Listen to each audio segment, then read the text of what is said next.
Hello guys, welcome back. How are you doing today? Today we're going to be looking back over a demo that I played the other day. This was the warm-up scrim before our Viaduct official. We were playing against, I think it was Mick Nando's team, the Bureau, I believe. And I figured that this would make a decent post-commentary, partly because I'm a little bit tired and I'm not really up to playing a bit of TF2 right now, but also partly because I've kind of noticed that recently I've changed my playstyle on Viaduct. If you ever go back and look at the old Viaduct POVs, you'll notice that I always go like really balls deep. Like on the first round I just fucking go all the way in there and try and get a pick. Whereas I feel like I've changed my playstyle now a little bit where it's become just like really passive. So what you'll see throughout this whole video is that I tend to kind of stick either on my own side or around my own team and literally just spam shit with the revolver. Which, while it doesn't actually look like I'm doing much from up here, by the end of the round I end up like top 4 fragging or something, and there was only like the difference of about 1 or 2 frags between the top 4 people, which is surprising, right? Like, it doesn't really look like I'm doing much, I'm just kind of standing around spamming. But what it really comes into helpful with is that basically I'm acting as a second scout. So when like we go in with our demo and our heavy and stuff, they'll all do like, 150, 160 damage to various things. And then I can really easily pick that up off of people and do like, 20, 30, 40 damage to them.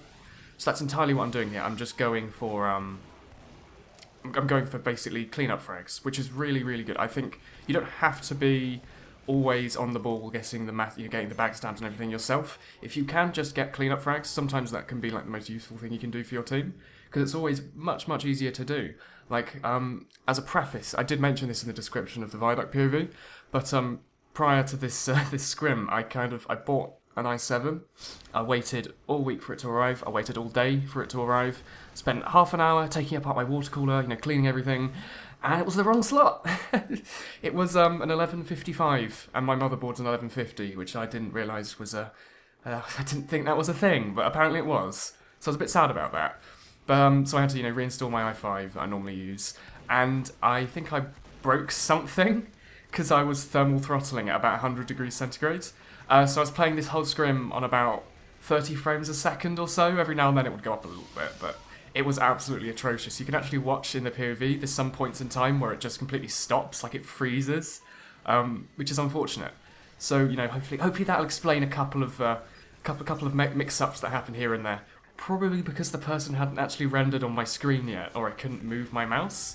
Because hopefully, as you should know, mouse movement in TF2 is mostly bound to your FPS. So the higher frame rate you have, the smoother the mouse movement you have. And here, you see me. Like for one of the only few times in this thing, I'm kind of going behind them. And I think it was because I wanted the sniper on Viaduct. Sniper and Demo Man, 2 biggest picks on Viaduct. Medic's fine, Medic's a good pick, especially as an Uber. But a lot of the time, other stuff can kill the Medic, like your sniper, he has such a few sightline. But if you can kill the enemy sniper, then it gives your sniper loads and loads of room to basically just go ham. Unfortunately, I got caught out here. Yahoo doing his old chaseroo there. Now breaking the demo, so it's got fire everywhere, but that's alright. That's that kind of thing really happens. It tends to be, if you're running the Dead Ringer now, I tend to wait, I don't know, it's about 8 seconds or something until the whole thing recharges. Instead of, going out when it's about half done, because whenever that seems to happen, I always need the Dead Ringer, and it's never fully charged. Nando out here on the spawn, he's weeing around. He's going to do something huge, perhaps, maybe. Who knows? Big old Nando though. But popping up here, let's have a look. What's around the point? Look, our team's got the point now. On Viaduct, you'll find that if you want to hold it, once you've got the point and some type of advantage, you I'm just checking how you need to hit these shots. He missed his shots. It's fine. You'll find that people like to hold really far forward on Viaduct / product. That's just the strat, that is what you do. Because it's such a small map, you can hold all the way on their side because of all the little tunnels. There's 3 places that they can come from their spawn. There's main, which is in the middle, and then there's left, which is left, and then there's cliff, which is right. So you tend to often, if you're holding forward, put your demo on cliff, because he can stand on the high ground and spam down, and then have your heavy and medic hold left or in main. Or you have no one hold main and let them kind of push through. Because when they come through main, they're in the very dead centre, meaning that people from your left-hand side and the people from your right-hand side can spam at them. So it's all a little bit about map control, I find. I'm not getting called out, okay? I really should have been called out there. But instantly just fragged by the engineer there. Good old Matty. I didn't think the crits was going to last that long, to be perfectly honest. You never expect the crit shotgun. That's something you can do on medic. If your main guy does die, he crits the Engie. He does have like a hit scan weapon that does like 300 damage meat shots, something like that. I don't know. It's a lot of damage though. Oh yes, but on the PC thing, I did eventually fix it. Like I spent after the official, I did spend like an hour or two. I think I must have redone the thermal paste like 300 times, maybe 400. But I eventually managed to get it fixed, so it's back down to like 30 idle, 60 underload, and then I overclocked it again, so it's something like 40, 50 idle, and then like 60, 70 underload. But then it's also running faster, so I get more frames. Because remember in TF2, your frame rate is almost entirely bound to your CPU. So as long as you've got a decent processor, it doesn't matter what graphics card you have, you'll get a good enough frame rate. So if you have like a fucking GTX 980 Ti, yeah, not the Razorback. I wanted the demo, man. Thank you very much. Oh, this is unfortunate. It's the heavy weapons guy here, but it's okay. The sniper's already given up. That was the Razorback pick earlier. This is where it came in handy. Just got fucking mauled to death, though. Oh. Seriously, though. CPU, very important. But also, just to kind of make up for how sad I was feeling about the i7, I've sent it back. And with the money that like I got back from it, I went and bought a 970, which arrived in a couple of days, much shorter. Shove that in, no problem. It's just a PCIe Express. You just slot the thing in. Took a while fiddling around with power because it uses way more. Previously, I had a 660, which is half as good as the 970. It's literally half as good. You know all those websites where they have like the graphics card like comparison things? Literally half. Like the bar is not very big at all. And the 660 is still a pretty good card. But that means that I can play XCOM 2 on ultra settings now, which I'm really happy about. I love XCOM. Big cleanup frags. Big cleanup frags on the point, assisting Bloodus. Who's going to get the med pick? He gets it. Big Bloodus. Love Bloodus. This game's going quite well, I do find. It's aggression. Like, we think we must have had... I think we had Tomu. I think we had Tomu on medic, because normally we have Haiku on medic. But he was off, wanking off somewhere. I don't know what he was doing. But Tomu stepped up as the man, perhaps. Unless... No, maybe we did... I'm not sure, actually. I'm confused. Who did we have on medic in this match? I'll have to check later. I thought we had Tomu, but maybe we did have Haiku, and then Tomu was just for the later thing? I don't know. The scout pick. There you go, scout pick. Coming around here, cleaning up the sniper, hitting every single shot. What amazing stuff. Of course, going to blame it on frame rate, but, I probably should have hit these. Also the fact that England lately, so you know how America, a couple of months ago, not last month, a couple of weeks ago, they had loads of storms and shit. They came over here, and we got lots and lots of wind. And the last week or so, we've just had near hurricane, not actual hurricanes, but the English equivalent, which is just lots and lots of rain and lots of wind. And we had really, really shit winds. I think something like the Needles down south, it's like the coastal region. They had 100 fucking mile-an-hour winds, which is quite speedy. But we had a lot of blackouts. So this whole that should have been a backstab, by the way. But this whole last week, we've been having either on and off blackouts that last for about a second and then your power comes back on, or they've just been gone for the whole day. So I spent most of my last week just kind of twiddling my fingers and actually, important life news. I got a fucking job. I know, right? It's a really, really, really good job, and I'm really happy I got it. Also, shoot the medic, please. Willem, shoot the medic. I'm waiting for my knife to come back, so I decide that I'm going to walk in front of the fucking heavy. I should have just waited in spawn and got my knife back, or shot the medic. Don't worry about that. This is hindsight. This is why it's good. People always tell you if the easiest way to get better at this game, other than just buying hacks, is to look back over your demos, which is what I'm doing now. This is basically a demo review of myself, which I did okay in. Not brilliantly, not too poorly though. I tend to find in my good-ish matches I have an equal number of stabs and shots. I think in this one I had 11 stabs and 10 revolver shots, or 12 stabs and 11 revolver, something like that. So it was roughly equal. Demo disguise here. I saw the demo up top. Luckily the heavy didn't really turn around. Come around here, get the big frag on the demo, man. Absolutely massive. But yes, looking over your demo, you can really easily see what you've done wrong, where you've gone wrong, and how you can improve it. So here, I'm seeing, okay, Woolen, you're on 69 health. That's the perfect amount of health. Also, here's some advice. I love being on full health with the Dead Ringer. I hate being, if I'm running the Dead Ringer, right, I can't go invisible. Why would I not wait until I've got 125 and a full Dead Ringer before going out? It's suicide. Saving Spirit, of course. Spirit, lovely man. But that's my current thing. That's what I'm doing right now. Are we going to go for the big soldier frag? No. This is funny, what happens right here. So Heavy goes up cliff, which you will see sometimes on Viaduct. He's kind of not shooting anything, but he's up there. He's scaring people. And I'm like, I'm going to say hello. And he looks at me and he's like, it's probably a scout. And then turns back around again. So I'm sure he felt like a bit of a wally for that. But that happens to everyone. It happens for me. I'm fucking demo man. I think it might be my worst class because... Oh shit, there's a crits. Whenever I used to play Demo Man, I hated sticky bombs. So in the last, fucking 5, 6 years... How long have I been playing this game? 2011? 5 years. I've been playing this game for 5 years. Whenever I used to play Demo Man, I used to play Demo Night, like Islander, grenades, and charge and touch, because it's really fun. I like running fast, and I like doing 100 damage meat shots with pills. That's fun. Never used the sticky bombs. I've got, I've had, a strange sticky bomb launcher since, the fucking game started. And that one only had, 4,000 frags on it. And my festive one only has about that. So I think I barely, even if I do, have a Hail Zone sticky bomb launcher in fucking 5 years of playing, which is not very much. I cannot aim stickies for the fucking life of me. And whenever I play Demo Man, I find I've got really, really shit sense of everything, especially spy sense, because I spin around all the time checking for spies. But then when I'm playing Demo Man, I also try to aim stickies because I don't know how to. So it's a horrible mix-up. So I do understand sometimes when, you look at someone, you're like, it's probably not a spy. Obviously taking the telly from our medic there. Must have been Haiku, because I think, there's Tommy on Pyro. Yeah, we had Haiku on medic. So I was just taking the teleporter to make sure that it was safe first. It wasn't just because I didn't see the medic. That's what you're meant to do in spawn. You're meant to turn around to see if there's anyone else there, but there wasn't. Something you also see me doing, that little thing you just saw me shoot down, I like to spam down there sometimes.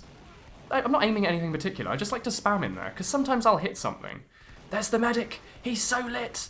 I could have shot him once, but I kept shooting at the window.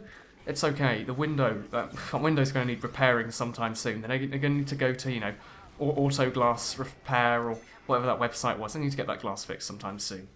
But, yes, we're looking over this, and we are seeing some problems. So, for example, this is me staying in my passive playstyle. What we like to do on Viaduct is...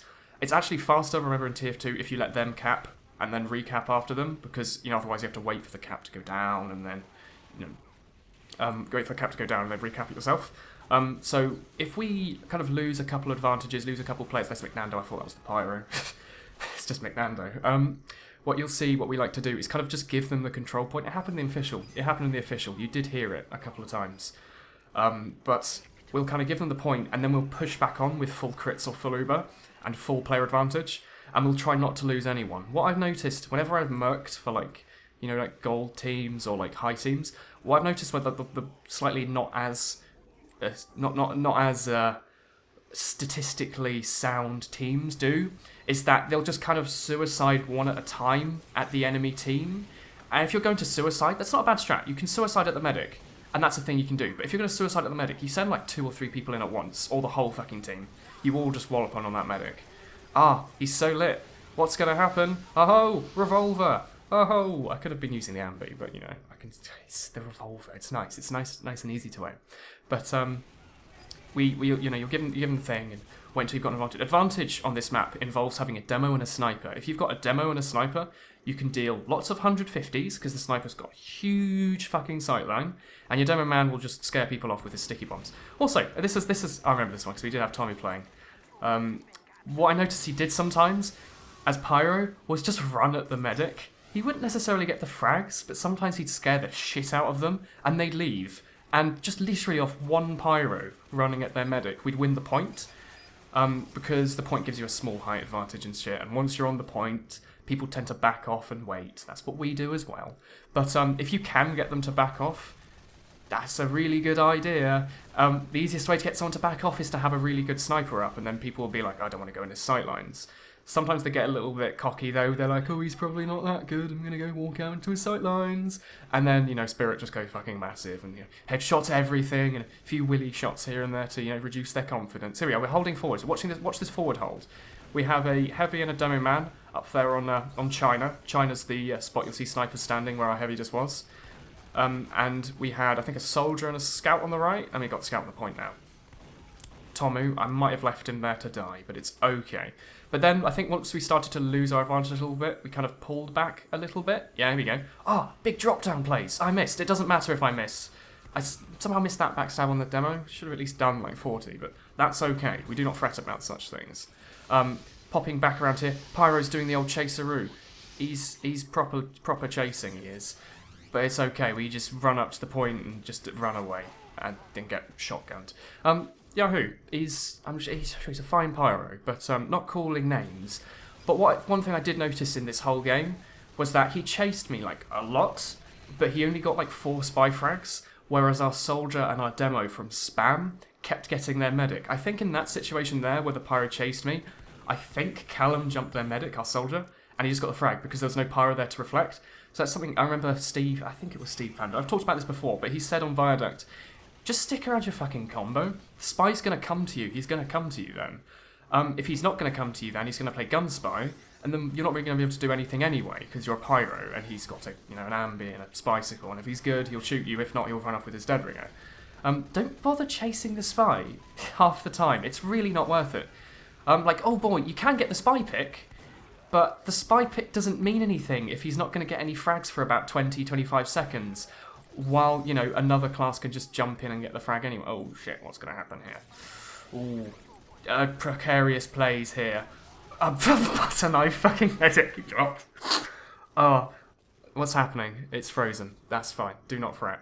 I do intend in the future actually to make like a butter knife frag video. I think it would be fantastic because you got all those like really edgy frag videos. They're like, ooh, got me old rat-a-tat music out. Gonna go stab some people in a pub. I think it would be absolutely fantastic to have music in front of me just going around butter knifing people in Plat and Premiership.